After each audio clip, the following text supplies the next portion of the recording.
अब बेटा आज प्रोजेक्टाइल मोशन का बड़ा इंपॉर्टेंट पॉइंट पढ़ते हैं, equation of projectile. Equation of projectile, दो फॉर्मूले ड्राइव करने रह गए हैं तो सारे फॉर्मूले कवर अप हो जाएंगे। इक्वेशन ऑफ प्रोजेक्टाइल, अब देखिए एक प्रोजेक्टाइल को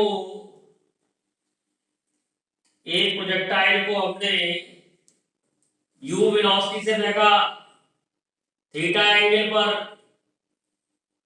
u वेलोसिटी से फेंका थीटा एंगल पर ऐसे। तो बताओ बेटा ये वाला कंपोनेंट कितना हुआ वेलोसिटी का? एंगल के पास वाला कंपोनेंट कॉस होता है, u cos थीटा। ये वाला कितना हुआ? u sin theta. अब मान लो प्रोजेक्टाइल जो है आगे जा रहा है x आगे जा रहा है और ऊपर जा रहा है y। तो हमें रिलेशन निकालनी है x और y कोऑर्डिनेट में। बड़ा सिंपल है, x और y कोऑर्डिनेट में रिलेशन निकालनी है। x हॉरिजॉन्टल डिस्प्लेसमेंट है, y वर्टिकल डिस्प्लेसमेंट है। तो कैसे निकालेंगे? देखो याद वही रखना है, हॉरिजॉन्टल में कोई एक्सेशन नहीं है और वर्टिकल में जो एक्सेशन है वो माइनस जी के बराबर है। वर्टिकल में जो एक्सेशन है माइनस जी के बराबर है और हॉरिजॉन्टल में कोई एक्सेशन नहीं है। तो बेटा x कोऑर्डिनेट क्या होगा? Horizontal velocity starting u cos theta into t plus half 0t square. बताओ कौन सी इक्वेशन लगाई है? वही पुरानी डिस्प्लेसमेंट की इक्वेशन। डिस्प्लेसमेंट की इक्वेशन क्या होती है? s equal to ut plus half t square होती है ना। ये लगाई है मैंने। हॉरिजॉन्टल में starting velocity u cos theta time t acceleration है नहीं है अपॉन इनटू t स्क्वायर। तो x कोऑर्डिनेट क्या आ गया? x कोऑर्डिनेट आ गया u cos theta into t। ये x कोऑर्डिनेट आ गया। हमें x और y में रिलेशन निकालनी है। अब देखते हैं y कोऑर्डिनेट देखते हैं।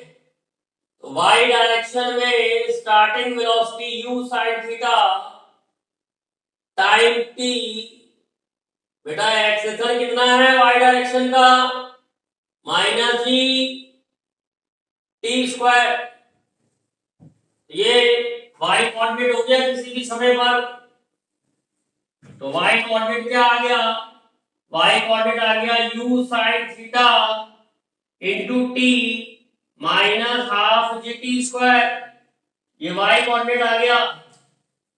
अब हमें relation between x and y चाहिए, यानी कि टाइम की वैल्यू नहीं, टाइम की चाहिए।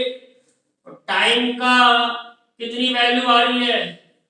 x अपॉन u cos थीटा।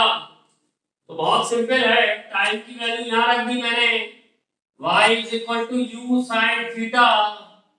टाइम की वैल्यू x अपॉन u cos theta minus half g time की जगह x अपॉन u cos थीटा का स्क्वायर। टाइम की जगह x अपॉन u cos थीटा का स्क्वायर। बेटा u और u कैंसिल हो गए, u और u कैंसिल हो गए। तो y कितना आया? y आया हमारा x sin theta upon cos theta tan theta हो गया minus half g x square upon u square cos square theta. बेटा ये ही इक्वेशन को हम इक्वेशन ऑफ प्रोजेक्टाइल बोलते हैं। Equation of projectile, equation of projectile. और यही प्रूव करती है कि path is parabolic. Path is parabolic, यही इक्वेशन प्रूव करती है कि पाथ पैराबोलिक है। कैसे? Y proportional to x square आर किसकी इक्वेशन होती है? ये बेटा एक पैराबोला की इक्वेशन होती है।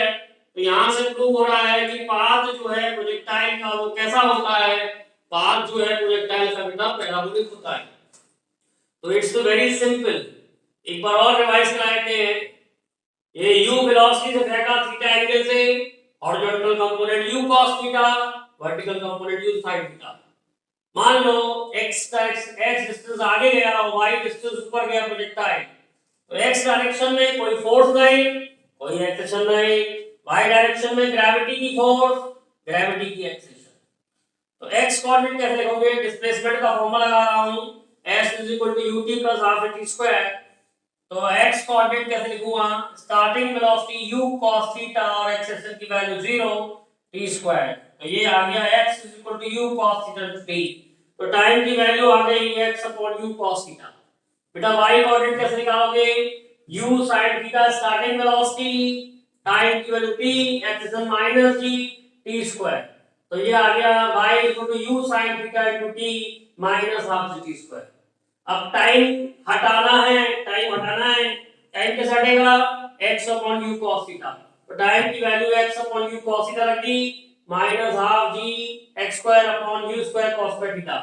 तो y x tan theta -12 g x² u² cos² theta. This is equation of projectile. y relation between y and x, y और x के बीच में रिलेशन है और y प्रोपोर्शनल टू x² आ रहा है, एक पावर 1 है एक पावर 2 है। तो ऐसा जो कर्व होता है वो पैराबोला होता है। इसलिए यहां से प्रूव हो रहा है कि पाथ जो है प्रोजेक्टाइल का वो पैराबोलिक है। पाथ प्रूव हो रहा है बेटा पैराबोलिक है। आज हम देखते हैं, अब नेक्स्ट देखते हैं range of projectile. Range of projectile, range of projectile, projectile कितनी दूर जाता है उसे रेंज कहते हैं। प्रोजेक्टाइल कितनी दूर जा रहा है, जैसे एक प्रोजेक्टाइल को फेंका ऐसे, कितनी दूर जा रहा है वो रेंज है। u वेलोसिटी से फेंका, ये वाला कंपोनेंट हो गया u cos थीटा और ये वाला कंपोनेंट हो गया u sin थीटा। अब प्रोजेक्टाइल कितना दूर जा रहा है वो रेंज है। तो तुम जानते ही हो, अभी बताया था मैंने थोड़ी देर पहले, x कोऑर्डिनेट कैसे निकालते हैं? x कोऑर्डिनेट हो गया u cos थीटा t। अब जब प्रोजेक्टाइल यहां पहुंच जाएगा तो जितना वो डिस्टेंस चलेगा वो रेंज होगी। जब प्रोजेक्टाइल यहां पहुंच जाएगा जितना डिस्टेंस चलेगा बेटा वो रेंज होगी। तो x कोऑर्डिनेट रेंज बन जाएगा। कब कब रेंज बन जाएगा? जब प्रोजेक्टाइल पहुंच जाएगा, और पहुंचने के टाइम को हमने टाइम ऑफ फ्लाइट कहा था। तो u cos थीटा t, तो बेटा रेंज हो गया u cos theta 2u sin theta g। तो रेंज का बेटा एक ये वाला फॉर्मूला याद कर लेना, ये भी बड़ा इंपॉर्टेंट फॉर्मूला है, ये ज्यादा काम आता है। एक और फॉर्मूला रेंज का बता रहा हूं, रेंज का दूसरा फॉर्मूला देखिए, रेंज का दूसरा फॉर्मूला देखिए u²। अब बेटा 2 sin थीटा cos थीटा क्या होता है? 2 sin थीटा cos थीटा क्या होता है? sin 2 theta. तो हमने 2 sin थीटा cos थीटा को sin 2 थीटा रख दिया। तो रेंज जो है, रेंज का फॉर्मूला ये आ गया u² sin 2 थीटा g। ये आपको याद रखना है, ये वाला फॉर्मूला याद रखना है आपको। और देखिए एक और चीज बताऊं, ये हमारा हॉरिजॉन्टल कंपोनेंट है, ये हमारा वर्टिकल कंपोनेंट है। तो इसको ऐसे लिख सकते हैं ux uy g। तो रेंज जो है हॉरिजॉन्टल और वर्टिकल कंपोनेंट पर डिपेंड करती है। एक फॉर्मूला मैं आपको नया बताता हूं, किताबों में बहुत कम मिलता है। जैसे अपना ये फॉर्मूला था y x tan theta -12 g x² u² cos² theta, ये फॉर्मूला था।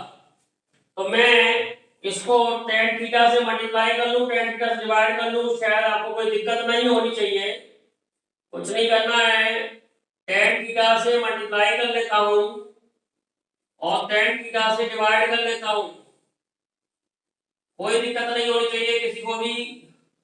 tan थीटा से मल्टीप्लाई, tan थीटा से डिवाइड, तो y is equal to x tan theta बाहर आ गया, y is equal to x tan theta बाहर आ गया। अंदर क्या बचा, 1 माइनस हाफ जी। बेटा tan थीटा पर x tan थीटा बाहर आ गया है, क्या बचेगा x अपॉन u square cos square theta, और इस tan थीटा को मैं sin theta upon cos theta लिख रहा हूं। अभी समझ में आ जाएगा मैंने ऐसा क्यों लिखा है। तो बेटा फॉर्मूला बना y is equal to x tan theta 1 minus half g x u square cos theta sin theta, ये फॉर्मूला बना। जरा पहचानो ये कौन है, कौन है, रेंज का इनवर्स। तो y का फार्मूला बना x tan थीटा, बड़ा इंपॉर्टेंट फार्मूला है, ये भी बहुत जगह काम आता है, 1 माइनस x अपॉन r। तो एक ये भी रिलेशन है y और x में, एक नई रिलेशन तुम्हें पता लगी, y equal to x tan theta 1 minus x square गुना रेंज का फार्मूला पता लगा। रेंज के मैंने तुमको 3 फार्मूले बता दिए। एक रेंज का फार्मूला है 2u sin theta into u cos theta upon g। एक रेंज का फॉर्मूला है 2us horizontal component vertical component upon g, और एक रेंज का फॉर्मूला है u square sin theta upon g। तो जो तुम्हारे बेटा रेंज है वो हॉरिजॉन्टल और वर्टिकल कंपोनेंट दोनों पे डिपेंड करती है। जरा इस फार्मूले को देखो, हाइट का फार्मूला क्या होता है, u square sin square theta upon 2g। ये कौन सा कंपोनेंट है, वर्टिकल कंपोनेंट। तो हाइट केवल वर्टिकल कंपोनेंट पे डिपेंड करती है, हाइट वर्टिकल कंपोनेंट पे डिपेंड करती है, रेंज हॉरिजॉन्टल और वर्टिकल कंपोनेंट दोनों पे डिपेंड करती है। समझ में आया। अगर वीडियो अच्छी लगी है तो लाइक करें, शेयर करें, अपने दोस्तों को भी बांटें, उनको भी गाओ, पढ़ो खूब, मजे जिंदगी से खूब पढ़ो।